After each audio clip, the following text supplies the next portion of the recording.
cavidad pélvica es la unión de ilion, que es esta parte, isquion y pubis. Tiene dos caras, la cara lateral o externa, la cara y la cara medial. ¿Cómo diferenciar entre una cara u otra? Esta cara es la cara interna y esta es la cara externa. ¿Cómo se diferencia de una a otra? Por el acetábulo. El acetábulo es una protuberancia en forma redondeada que solamente es visible desde la parte externa. Aquí consiste en la unión de la cabeza del fémur con el acetábulo. Aquí permite la articulación, el movimiento de la cabeza con la pelvis. Musculatura del tórax. Los músculos en la región torácica son los siguientes: músculo intercostal o músculos intercostales, músculo transverso del tórax y el diafragma. Los músculos intercostales se subdividen en tres: músculo intercostal externo, que tiene su origen en la costilla superior por el borde inferior, tiene un trayecto oblicuo hasta insertarse en la costilla inferior por el borde superior. Ahora viene el músculo intercostal interno. Este músculo se dispone en la parte medial de la costilla y tiene una irrigación, inervación y drenaje venoso en las venas, arterias y nervios intercostales. Músculo intercostal íntimo. Este músculo tiene una disposición igual a la del músculo intercostal interno, solo que sus fibras son más profundas. Músculo transverso del tórax. El músculo transverso del tórax tiene su origen en la cara posterior del esternón y sus fascias tienen una inserción en las costillas 5 a 12. El diafragma se encuentra por debajo de los pulmones y separa la parte torácica de la parte abdominal o de la cavidad abdominal. Este músculo es responsable de la mecánica respiratoria y ayuda a la defecación, micción, ayuda al estornudo y al parto. Y se compone por tres hiatos: el hiato aórtico, que es este que vemos aquí, el hiato esofágico y el hiato de la vena cava superior. La irrigación. El principal responsable de la irrigación sanguínea del tórax es la arteria aórtica. Esta tiene su inicio en la aurícula izquierda del corazón. Tiene un camino ascendente, recibiendo el nombre de aorta ascendente. Luego tiene un curso oblicuo, recibiendo el nombre de arco aórtico. Este arco aórtico se trifurca, dando origen al tronco arterial braquioencefálico, que es este que vemos aquí, en la arteria carótida izquierda y en la arteria subclavia izquierda. Posteriormente continúa de manera descendente, recibiendo el nombre de aorta descendente, irrigando los órganos del mediastino y los músculos costales e intercostales. Posteriormente pasa por el hiato aórtico del diafragma para recibir el nombre de aorta abdominal. En esta parte irriga los órganos su principal función aquí es irrigar las glándulas suprarrenales, los riñones y todos los músculos de la zona abdominal, todos los músculos y órganos de la zona abdominal. Su principal tronco es el tronco celíaco y las arterias mesentéricas superior e inferior. Cuando llega a la parte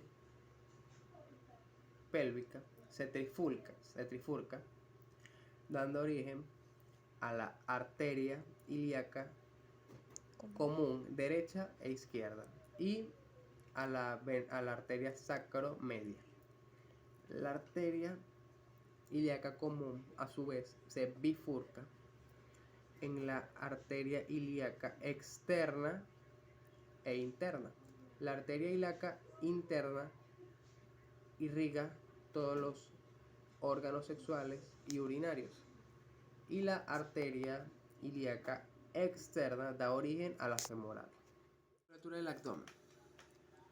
El abdomen tiene 5 músculos que son oblicuo externo, oblicuo interno, músculo transverso del abdomen, recto abdominal, que son los famosos cuadritos, y los piramidales.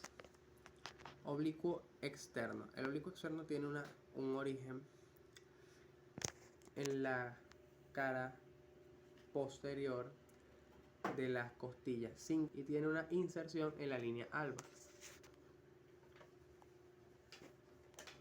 El oblicuo interno tiene un origen en la zona toracolumbar y tiene una inserción en las costillas 5 a 12. El músculo transverso del abdomen tiene una inserción en la cara posterior de las costillas 5 a 12 y una inserción en la línea alba del abdomen. El recto del abdomen tiene un origen en la sínfisis y cresta del pubis y tiene una inserción ascendente en la apófisis sifoide y en los cartílagos costales del 5 al 7. Y los piramidales se encuentran en la ingle. La cavidad pélvica es la unión de ilion, que es esta parte, isquion y pubis. Tiene dos caras, la cara lateral o externa, la cara y la cara medial. ¿Cómo diferenciar entre una cara u otra? Esta cara es la cara interna y esta es la cara externa. ¿Cómo se diferencia de una a otra? Por el acetábulo. El acetábulo es una protuberancia en forma redondeada que solamente es visible desde la parte externa. Aquí consiste en la unión de la cabeza del fémur con el acetábulo. Aquí permite la articulación, el movimiento de la cabeza con la pelvis. Bien, mi nombre es Mauricio Rangel y continuando con el tema les voy a hablar sobre los músculos intrínsecos de la espalda. Encargados de mantener la postura erecta y extensión, rotación e inclinación lateral, siempre están contraídos. Al ser muy potentes y al tener una alta voluminidad, están caracterizados por poseer un origen embriológico común, mantener postura y controlar los movimientos de la columna. Son inervados por ramos posteriores de los nervios espinales. También son anclados o sostenidos por la fascia toracolumbar. Para entender más, debemos saber a qué nos vamos a referir a inervación en la columna. Teniendo un concepto básico de inervación como la reacción de un tejido u órgano ante un estímulo de un nervio, podemos decir que los músculos procedentes reciben filetes nerviosos originados en los ramos posteriores de los diferentes nervios espinales.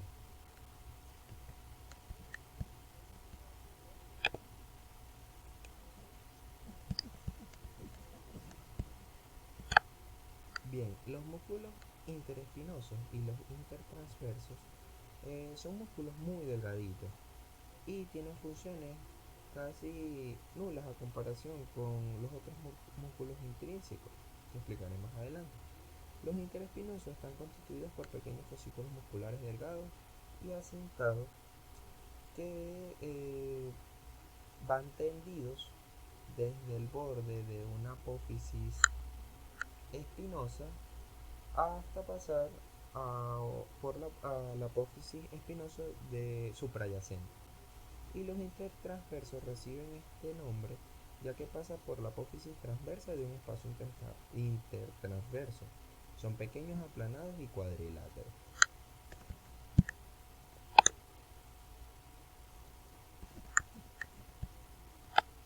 Bien, los músculos transversoespinosos se van a ubicar entre el proceso, reciben su nombre porque se ubican entre el proceso transverso y el proceso espinoso de las vértebras. Podemos clasificarlos en semiespinosos que se subdividen a su vez en dos. El semiespinoso torácico, que sus inserciones se originan en las apófisis transversas de las 6 últimas vértebras torácicas y terminan en las apófisis espinosas de las primeras cervicales. Y los semiespinosos del cuello o semiespinosos cervicales que se extienden desde la apófisis transversa de las primeras vértebras torácicas hasta la apófisis de las primeras vértebras cervicales. Y los aquí, en este espacio que marco aquí, en la imagen grande, multífidos y rotadores. Los multífidos y rotadores están constituidos por una serie de fascículos musculares que le dan o ayudan al movimiento de la cervical. Su inserción fija y dura se efectúa sobre una apófisis transversa y la inserción móvil sobre una, una especie de lámina y las apófisis espinosas de las 5 últimas vértebras suprayacentes. Aquí podemos ver una imagen en la grande, se ve arriba la cervical y aquí una más detallada de los multífidos y rotadores. Existen dos multífidos, el multífido corto y el largo, y dos rotadores que son el largo y el corto. Han tenido muchos autores y muchos debates. Aquí se ve de donde yo lo estudié, Anatomía de la tarde, en su quinta edición.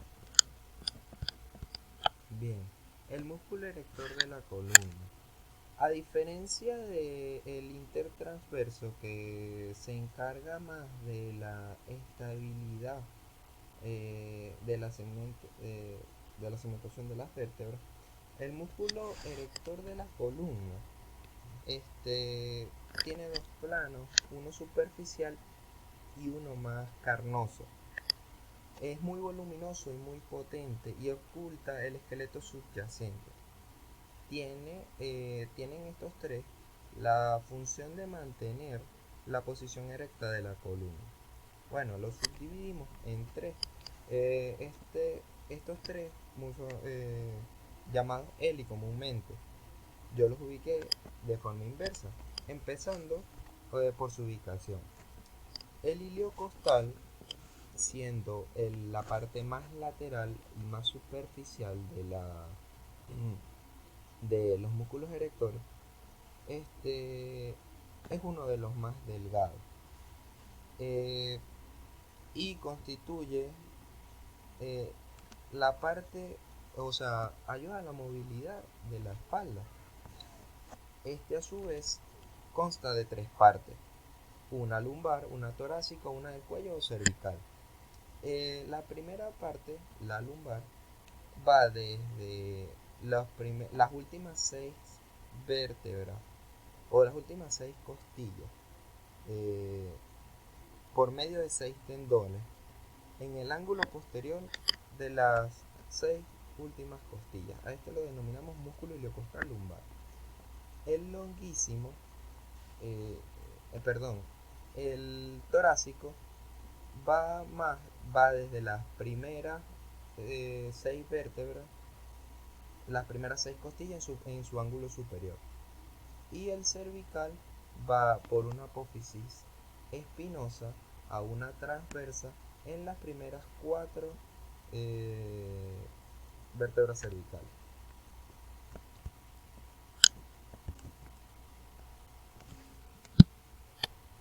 Bien, el músculo longuísimo se origina más se origina al lado del ilio costal, por este lado, y sigue siendo una parte superficial. Va en la parte, o sea, es medial, y también se subdivide en 3 partes: en la parte del tórax, del cuello y de la cabeza. Y el último, el espinoso,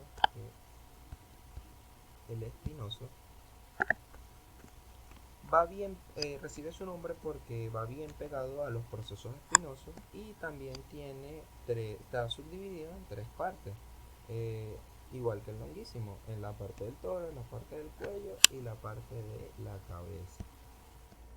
Mi nombre es Horacio Sanabria y les voy a hablar sobre los epímeros e hipómeros. El epímero es la región dorsomedial de la sómita, organizada como miotoma, y sus mioblastos forman los músculos extensores de la columna vertebral. El hipómero es la región dorsolateral de la sómita, y sus mioblastos forman la musculatura de las extremidades y musculatura de la pared corporal. Los mioblastos de los hipómeros cervicales forman los músculos escalenos, genioioideos y los músculos prevertebrales. Los mioblastos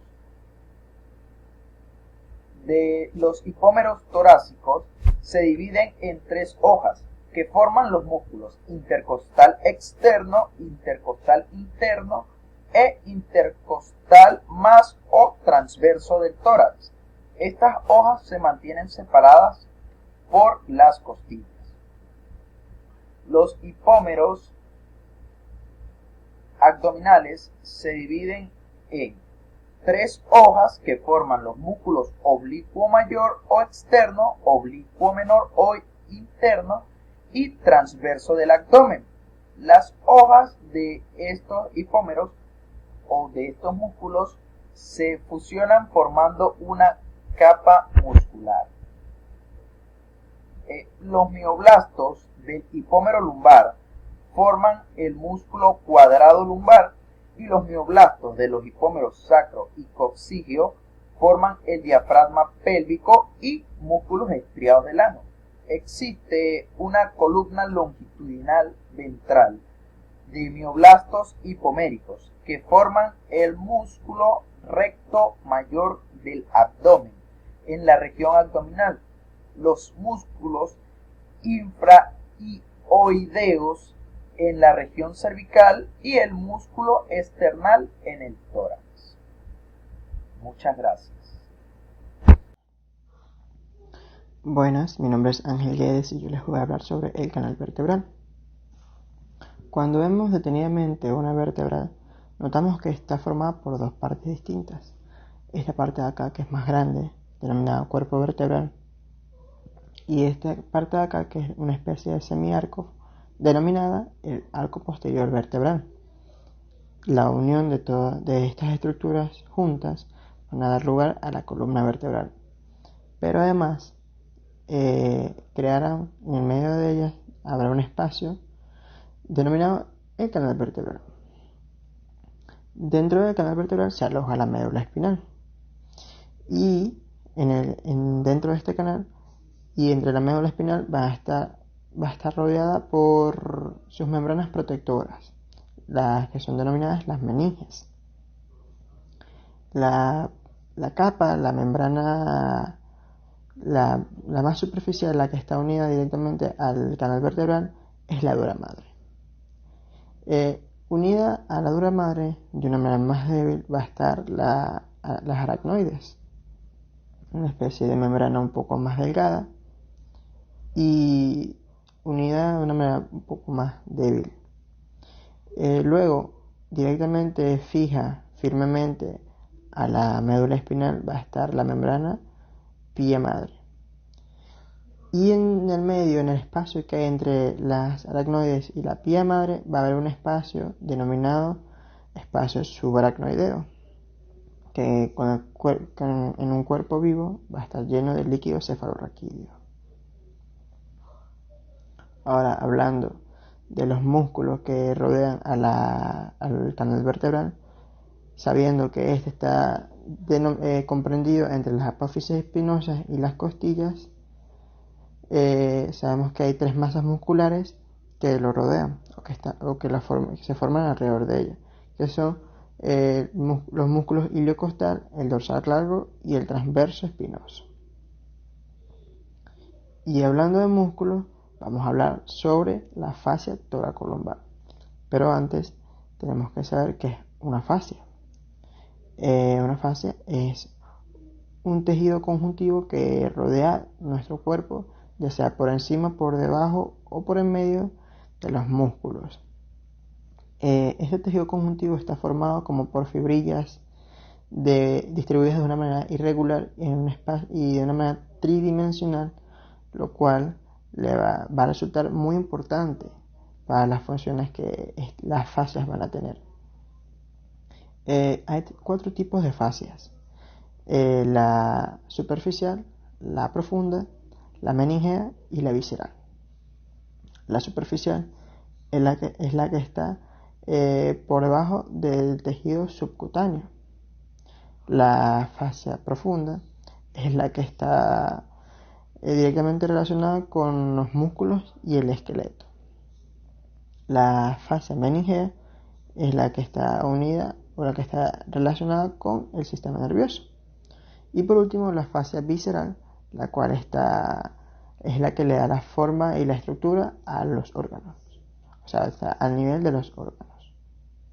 Bueno, ahora vamos a hablar sobre la fascia toracolumbar. Esta fascia es, como se lee aquí, es una estructura tipo faja, con una compleja red de capas faciales. Estas redes, esta especie de fibra que se forma entre ellas, es la que le da la resistencia y la firmeza a la fascia y como tal al cuerpo y a los músculos. La fascia está ubicada en la parte dorsal y la parte lumbar del cuerpo, alrededor de la columna vertebral. Sus principales partes son la lámina superficial de la capa posterior, la cual está relacionada con los músculos dorsal ancho y serrato posterior inferior. La lámina profunda de la capa posterior, digamos que es la parte más importante, ya que esta encapsula a las estructuras musculares paravertebrales, los cuales son toda esta parte de músculo que están por acá. La lámina profunda de la capa posterior es la que le da ese mecanismo hidráulico al cuerpo, la que le da esa resistencia a los músculos que esta rodea. Además, a lo largo de esta capa profunda se da la conexión directa con el músculo transverso del abdomen. Por último, la capa media, que es la que forma una separación entre los músculos anterior y posterior del cuerpo, que es por esta parte acá, aquí. Luego la unión de todas estas estructuras forman una capa muy densa, que va a ser finalmente la fascia toracolumbar, la cual, como dije antes, las fascias están formadas por unas fibras de una manera irregular y tridimensional. Son las que dan la función y la importancia total a la fascia en este tipo de zonas, ya que en una manera resumida tienen la resistencia a la presión y al peso que se le puede atribuir al cuerpo, y además le da ese tipo de mecanismo como hidráulico que sostiene con firmeza toda la estructura del cuerpo, no solamente esta fascia, sino las distintas que se pueden encontrar alrededor de nuestro cuerpo. Gracias.